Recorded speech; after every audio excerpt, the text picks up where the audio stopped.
Assalamualaikum warahmatullahi wabarakatuh. Di sini kami dari kelompok 1 akan menjelaskan materi mengenai perencanaan strategis. Sebelumnya, saya akan memperkenalkan anggota kami terlebih dahulu. Yang pertama ada Alvira Sofi, yang kedua Afeda Madia, yang ketiga Ayu Baraini, yang keempat Bagas Ainur, saya sendiri Desitri Andini Meliana, yang keenam Dewi Manani. Pertama-tama saya akan menjelaskan apa itu perencanaan strategis. Jadi perencanaan strategis adalah proses memutuskan program-program yang akan dilaksanakan oleh organisasi dan perkiraan jumlah sumber daya yang akan dialokasikan ke setiap program selama beberapa tahun ke depan. Kemudian selanjutnya yaitu karakteristik perencanaan strategis. Pada karakteristik ini ada 6 poin. Yang pertama yaitu hubungan formulasi, kemudian evolusi perencanaan strategis, yang ketiga manfaat perencanaan strategis, kemudian kekurangan perencanaan strategis, yang kemudian langkah-langkah, dan yang terakhir hubungan organisasional. Yang pertama saya akan menjelaskan yaitu hubungan formulasi perencanaan strategis. Perbedaan formulasi strategi dan perencanaan strategis adalah bahwa formulasi strategi merupakan proses untuk memutuskan strategi baru, sementara perencanaan strategis merupakan proses memutuskan bagaimana mengimplementasikan strategi tersebut. Saya Afeda Madia Mulyawati dari kelompok 1. Di sini saya akan melanjutkan presentasi sebelumnya yang dilakukan oleh Desi. Di sini saya akan mempresentasikan tentang evolusi perencanaan strategi. Adanya ketidaksistematisan yang terjadi pada perencanaan strategik pada 50 tahun yang lalu menyadarkan manajemen. Pada saat sekarang ini manajemen akan lebih banyak melakukan analisis dan juga diskusi formal terhadap pilihan sulit dari alternatif-alternatif yang ada. Dan juga manajemen akan lebih fokus pada program-program yang telah direncanakan sebelumnya. Selanjutnya adalah manfaat perencanaan strategik. Ada 4 manfaat perencanaan strategik, yaitu yang pertama adalah kerangka kerja untuk pengembangan anggaran.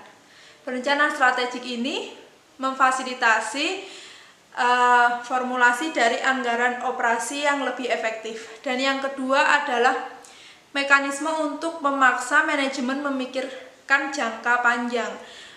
Perencanaan strategik ini orientasinya adalah jangka panjang, sehingga memaksa manajemen untuk tidak hanya memikirkan masalah-masalah yang terjadi pada masa sekarang, namun juga manajemen akan memikirkan masalah-masalah yang mungkin akan terjadi di masa yang akan datang. Yang ketiga adalah alat pengembangan manajemen. Di sini perencanaan strategik dapat melatih dan juga mendidik para manajemen untuk memikirkan tentang strategi dan implementasinya pada perusahaan. Dan yang terakhir, yang nomor 4 adalah alat untuk menyejajarkan manajer dengan strategis korporat. Yang selanjutnya adalah kekurangan dari perencanaan strategik. Ada 3 kekurangan dari perencanaan strategik. Yang pertama adalah perencanaan strategik ini memakan waktu dan biaya yang cukup besar. Yang kedua adalah membutuhkan departemen yang besar dan juga luas. Dan yang terakhir, yang nomor 3 adalah perencanaan biasanya akan berakhir menjadi latihan birokrasi tanpa adanya pemikiran strategi. Seperti itu. Sekian dari saya, selanjutnya akan dipresentasikan oleh presenter selanjutnya. Terima kasih. Assalamualaikum warahmatullahi wabarakatuh. Saya Dewi Manani akan melanjutkan presentasi dari kelompok 1. Yang pertama itu saya akan menjelaskan tentang langkah-langkah perencanaan strategis. Langkah-langkah perencanaan strategis itu ada 5 langkah. Yang pertama itu adalah menetapkan strategi. Menetapkan strategi itu adalah awal dari kegiatan perusahaan. Itu contoh dari penetapan strategi itu seperti menetapkan visi, misi, tujuan yang ingin dicapai perusahaan di kedepannya. Terus yang kedua itu adalah mengenali lingkungan. di mana organisasi mengimplementasikan strategi, yaitu kayak perusahaan itu melihat lingkungan dari perusahaan itu seperti apa, kayak seperti apa itu karyawannya seperti apa, terus sumber dayanya, manajemennya, hal yang mendukung itu tuh apakah strateginya itu yang telah ditentukan itu cocok dengan lingkungan perusahaan tersebut. Yang ketiga itu adalah melakukan analisis SWOT, menentukan program baru. Menentukan program baru itu kayak hal strategi yang akan dilakukan di tahun ini yang ingin dicapai di kedepannya itu apakah SWOT, yaitu strength, kekuatannya, dan weakness, kelemahannya itu apakah sudah bisa lebih baik itu. Untuk strength dan weakness ini berasal dari internal perusahaan, yang mana tuh kedua hal ini tuh dapat dikontrol dan dapat berubah. Contohnya itu seperti tim kita, terus seperti kayak sumber daya manusia kita, terus manajer kita, karyawan kita, semua hal yang berasal dari lingkungan internal perusahaan. Seperti lokasi juga, properti intelektual atau seperti mesin untuk memproduksi seperti itu.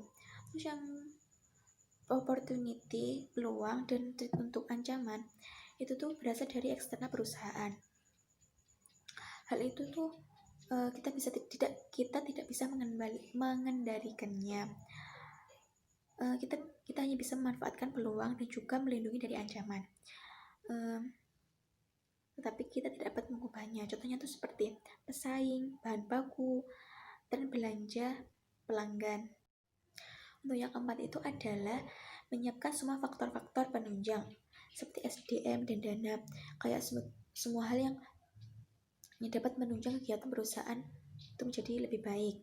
Terus yang terakhir adalah menyiapkan sistem umpan balik, seperti untuk mengetahui efektivitas pencapaian, implementasi perencanaan strategis. Selanjutnya, saya akan menjelaskan tentang hubungan organisasional dalam perencanaan strategis. Proses perencanaan strategis melibatkan manajemen senior dan manajer dari unit bisnis atau pusat tanggung jawab umum lainnya, dibantu oleh staf mereka. Tujuan utamanya adalah untuk memperbaiki komunikasi antara eksekutif korporat dengan eksekutif unit bisnis dengan cara menyediakan rangkaian aktivitas terjadwal melalui pencapaian kelompok tujuan dan rencana yang disetujui bersama. Manajer dari departemen-departemen individual biasanya tidak berpartisipasi dalam proses perencanaan strategis. Di beberapa organisasi, kontroler organisasi membuat rencana strategis, sementara di organisasi-organisasi lainnya ada staf perencanaan tersendiri. Perencanaan strategis memerlukan keahlian analitis dan pandangan ke depan yang luas, yang mungkin tidak ada di organisasi kontroler. Kontroler mungkin hanya memiliki keahlian terutama dalam teknik-teknik analitis terinci yang diperlukan untuk menyesuaikan anggaran tahunan dan menganalisis varian antara jumlah aktual dengan yang dianggarkan. Bahkan jika ada staf perencanaan tersendiri, organisasi kontroler biasanya melakukan pekerjaan untuk menyebarkan pedoman dan mengumpulkan angka yang diusulkan. Angka-angka dalam rencana strategis, dalam anggaran tahunan, dan dalam sistem akuntansi harus konsisten satu sama lain. Dan cara yang terbaik untuk memastikan konsisten ini adalah untuk menugaskan tanggung jawab untuk ketiga kepada staf yang sama. Lebih lanjut lagi, beberapa perusahaan memasukkan angka-angka untuk kegiatan dalam satu model komputer tunggal. Untuk anggota staf, pusat memfasilitasi proses perencanaan strategis, tetapi mereka sebaiknya tidak terlalu ikut campur. Peran terbaik dari anggota staf adalah seharusnya mereka tetapi tidak mengambil keputusan program. Secara khusus, jika manajer unit bisnis memandang manajer ini akan enggan untuk melakukan diskusi yang jujur dengan staf, di mana diskusi tersebut adalah penting dalam mengembangkan rencana-rencana yang baik.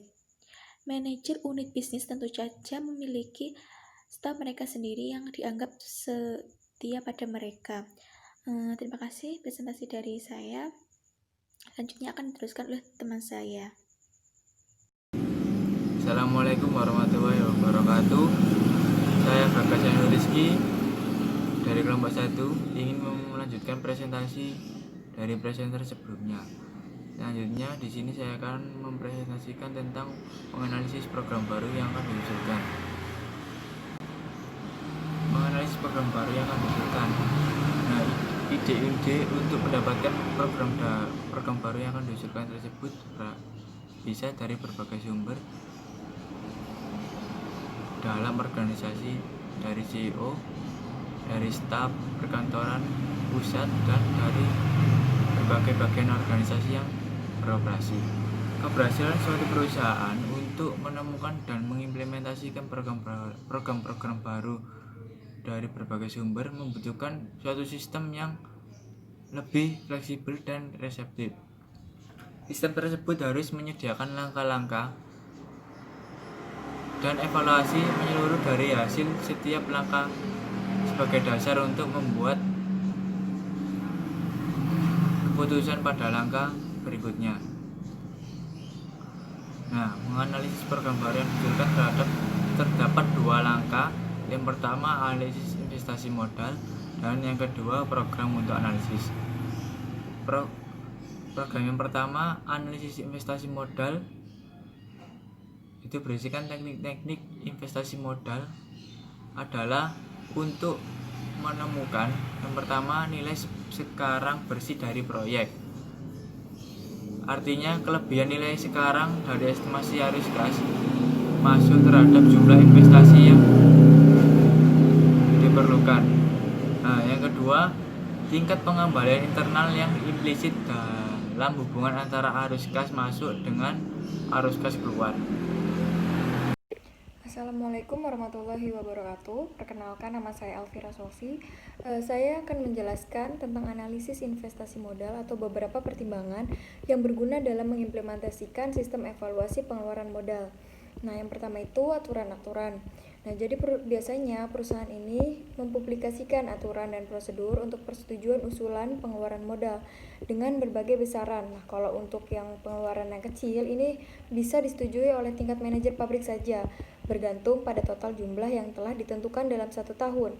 Tetapi untuk usulan yang lebih besar itu akan diteruskan ke manajer unit bisnis, lalu ke CEO, dan dalam kasus usulan yang sangat penting bisa saja sampai ke dewan direksi.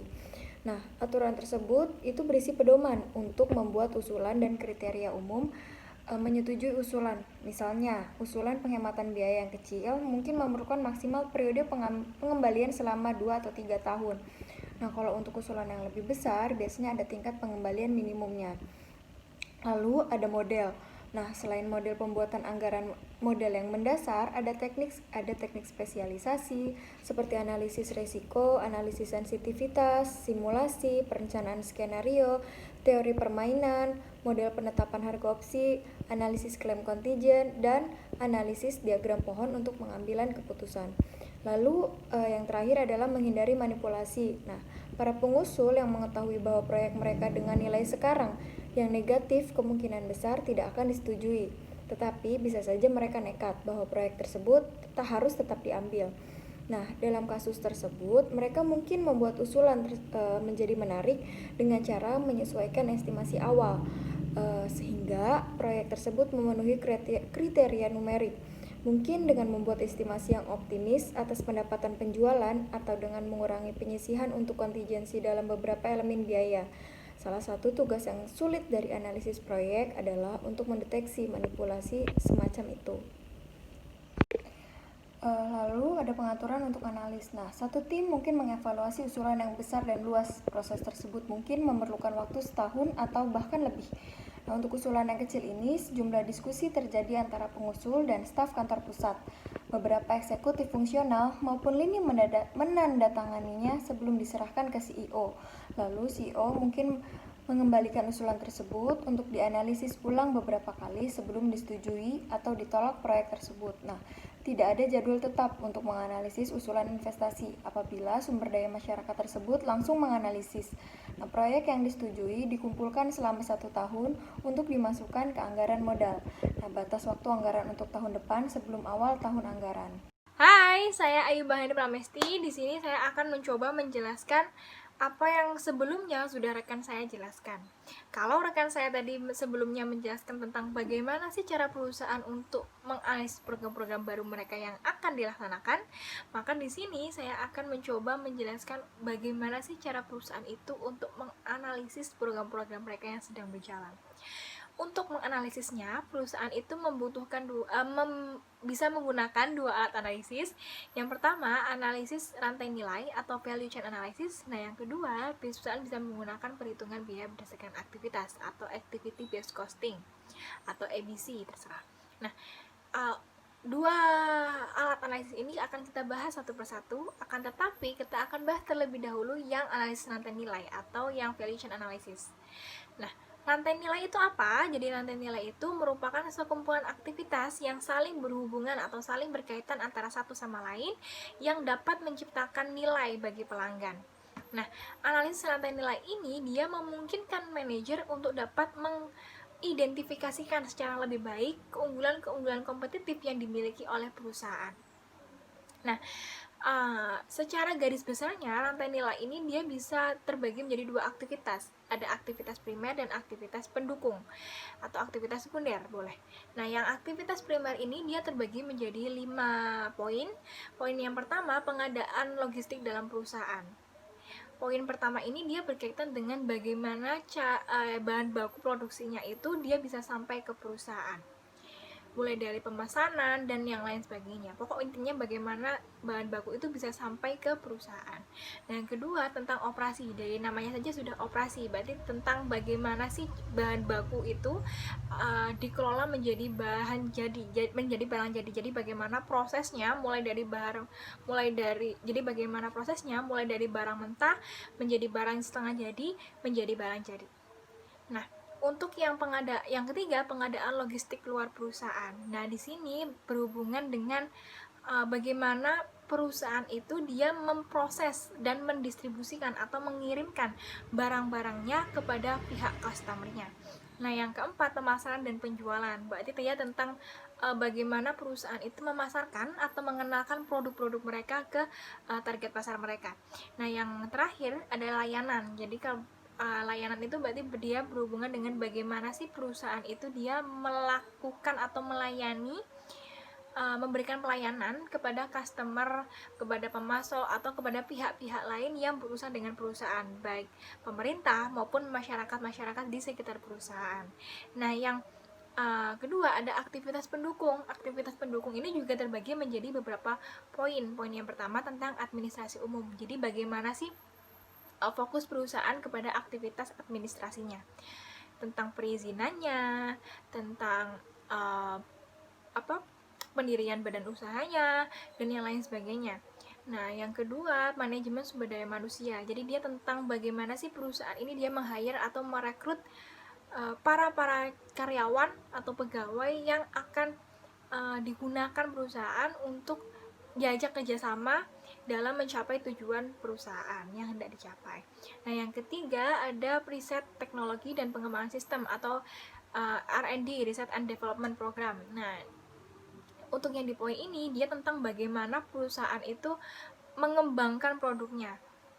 Jadi mungkin dengan menciptakan produk yang baru atau mengembangkan produk yang sudah ada, atau mungkin melakukan riset pasar tentang kepuasan atau minat masyarakat terhadap produknya bagaimana, itu masuk di R&D. Nah, yang terakhir ada pembelian. Jadi bagaimana cara perusahaan itu dia mendapatkan supplier atau pemasok untuk proses produksinya mereka. Nah, tapi secara khususnya untuk analisis rantai nilai ini dia terbagi menjadi 3 bagian utama. Yang pertama bagaimana hubungan perusahaan dengan pemasok, yang kedua bagaimana hubungan perusahaan dengan pelanggan, nah yang ketiga bagaimana hubungan perusahaan dengan proses terkait dalam rantai nilai perusahaan.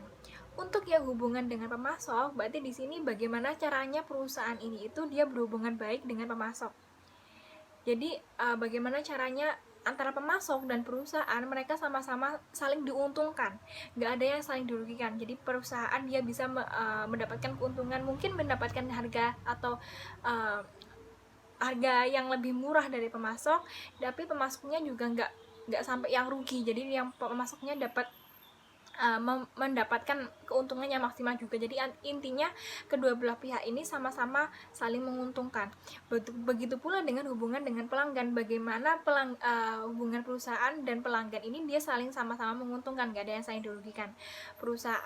Pelanggan dia dapat mendapatkan keuntungan dari kepuasannya terhadap produk dari perusahaan juga dapat mendapatkan keuntungan dari kepuasan yang dimiliki oleh pelanggan terhadap produk mereka. Mungkin bisa dengan peningkatan permintaan atas produk perusahaan dan yang lain sebagainya. Nah, yang ketiga, proses terkait dalam rantai nilai perusahaan. Nah, untuk alat analisis yang kedua yaitu perhitungan biaya berdasarkan aktivitas, di mana perhitungan biaya berdasarkan aktivitas ini dia merupakan salah satu cara untuk menghitung setiap biaya yang dikeluarkan perusahaan pada masing-masing aktivitas dengan alokasi yang berbeda-beda pada setiap aktivitasnya. Nah, kalau yang activity based costing ini atau perhitungan biaya berdasarkan aktivitas ini dia lebih berfokus pada biaya pada produk yang bersumber dari proses selama produksi berlangsung. Jadi biaya produknya itu dia difokuskan pada proses selama produksi berlangsung saja. Fokusnya pada situ. Nah, activity based costing ini dia lebih berdasarkan biaya yang ditentukannya itu dia lebih berdasarkan pada besar kecilnya aktivitas yang dilakukan. Jadi semakin besar aktivitas yang dilakukan maka biayanya juga akan semakin besar. Jadi mengikuti gitu. Nah, manfaatnya apa? Manfaat dari perhitungan biaya berdasarkan aktivitas ini yang pertama, produk yang rumit dengan komponen yang rumit dia akan menghasilkan biaya desain dan produksi yang lebih tinggi daripada produksi yang sederhana. Jadi seperti yang saya katakan tadi, biayanya itu mengikuti proses produksinya. Semakin rumit semakin tinggi atau semakin tinggi proses produksi maka biayanya juga akan semakin tinggi. Semakin rendah maka biayanya juga akan semakin rendah. Nah, yang kedua, produksi dengan volume yang rendah memiliki biaya per unit yang lebih rendah dari proses dengan volume yang tinggi, seperti yang sudah saya jelaskan tadi. Nah, keuntungan atau pentingnya penggunaan activity based costing pada saat ini itu dikarenakan yang pertama, biaya overhead manufaktur itu telah meningkat secara signifikan. Nah, yang kedua, biaya overhead manufaktur dia tidak lagi berkorelasi dengan jam mesin atau jam tenaga kerja langsung. Nah, yang ketiga, keragaman produk dan keragaman pelanggan itu membuat permintaan produk itu semakin lama semakin meningkat. Nah, yang terakhir, beberapa produk diproduksi dalam jumlah besar, sedangkan beberapa produk justru diproduksi dalam jumlah kecil. Nah, setelah kita membahas tentang bagaimana sih cara perusahaan itu untuk menganalisis program-programnya yang sedang berjalan, kita akan membahas tentang bagaimana sih cara perusahaan itu merencanakan strateginya atau bagaimana proses perencanaan strategis mereka. Nah, proses perencanaan strategis itu dimulai dari meninjau dan memperbarui rencana strategis yang sudah ada di tahun lalu, atau di tahun sebelumnya. Jadi, dalam hal ini melihat perusahaan itu sudah memiliki strategi apa saja di tahun lalu. Strategi apa saja yang sudah dilakukan oleh perusahaan dan strategi apa yang bisa diteruskan oleh pihak manajemen untuk memperbarui strategi yang baru atau menutupi strategi yang masih kurang maksimal dari strategi sebelumnya. Nah, yang kedua, memutuskan asumsi dan pedoman. Jadi setelah strategi yang sebelumnya itu sudah diperbaharui oleh strategi yang baru, maka diputuskan asumsi-asumsinya yang luas seperti bagaimana pertumbuhan di dalam perusahaan. Nah, yang ketiga, iterasi pertama dalam strategi baru. Di iterasi pertama dalam strategi baru, iterasi pertama dari rencana strategis yang baru. Di iterasi pertama ini, dia rencana strategis yang telah selesai itu berisikan laporan laba rugi, laporan persediaan, piutang, dan pos-pos kunci neraca yang lainnya. Nah, yang setelah melakukan iterasi pertama, maka dianalisis dianalisis perusahaan, analisis aktivitas yang strategi yang sudah dijalankan perusahaan itu yang mana yang harus diperbarui lagi untuk mengetahui kesempatan yang baik bagi perusahaan. Jadi strategi-strategi mana aja nih yang bisa kita perbarui lagi, strategi mana aja yang sudah cukup bagus, strategi mana yang kurang maksimal, itu dianalisis setelah melakukan iterasi pertama. Nah, yang kelima dari iterasi kedua dari rencana strategis. Nah, di sini berarti direvisi. Jadi dalam rencana ini merevisi perusahaan dengan data-data yang diperoleh dari analisis yang sudah dilakukan oleh perusahaan. Jadi setelah melakukan iterasi pertama, kemudian dia dianalisis terlebih dahulu. Habis dianalisis, baru data-data yang didapatkan dari analisis itu tadi direvisi di iterasi yang kedua. Kemudian yang terakhir, tinjauan dan persetujuan akhir. Jadi setelah melalui proses yang panjang dari meninjau kembali, memutuskan asumsi, kemudian melakukan iterasi pertama, kemudian menganalisis hasil dari iterasi pertama, kemudian merevisi hasil dari analisis, kemudian masuk ke tahap tinjauan dan persetujuan akhir, di mana pada tahap ini itu dilakukan pertemuan dari pejabat-pejabat senior untuk merumuskan atau mendiskusikan rencana yang direvisi secara panjang lebar. Jadi habis semuanya dilakukan, dipanggillah si pejabat-pejabat senior ini untuk mendiskusikan mendiskusikan rencana yang telah ditentukan atau rencana strategis yang sudah ditentukan tadi itu. Nah, rencana tersebut bisa jadi dipresentasikan pada suatu pertemuan dengan dewan direksi perusahaan. Nah, CEO-nya itu memberikan persetujuan akhir. Nah, persetujuan ini sebaiknya dilakukan sebelum awal dari proses pembuatan anggaran, karena rencana strategis ini merupakan input yang penting bagi suatu proses. Jadi sebelum melakukan pembuatan anggaran atau penyusunan anggaran, maka rencana strategis ini harus sudah lebih dulu difikskan gitu, disetujui oleh dewan direksi dan jajarannya. Seperti itu. Sekian presentasi kami kali ini. Saya sebagai perwakilan kelompok memohon maaf yang sebesar-besarnya jika dalam penyampaian materi kali ini masih banyak kesalahannya ataupun masih banyak materi-materi yang penyampaiannya kurang jelas atau sulit dimengerti. Kami mohon maaf yang sebesar-besarnya. Selain itu, kami juga mengucapkan banyak terima kasih bagi kalian yang sudah merelakan waktunya untuk menonton video ini dari awal sampai akhir. Kami ucapkan terima kasih dan semoga ilmu yang kami sampaikan atau materi yang kami sampaikan bisa bermanfaat bagi kalian. Wabillahi taufiq wal hidayah. Wassalamualaikum warahmatullahi wabarakatuh. Sampai jumpa di lain video.